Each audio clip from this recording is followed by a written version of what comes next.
Okay, so we have this whiteboard for kids to use. The problem is this edge is kind of sharp. Usually they come with plastic or rubber bumpers, but in this case, they did not include them.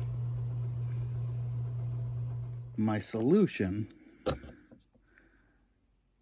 to the whiteboard tray, I 3D printed these blocks. You can see I added threaded inserts there that are in this upper part.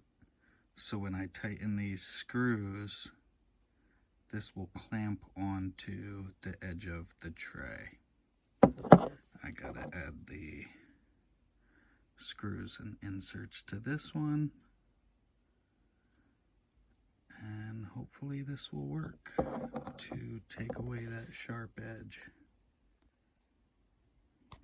Okay, well, I got these 3D printed bumpers installed, tightened up with those screws,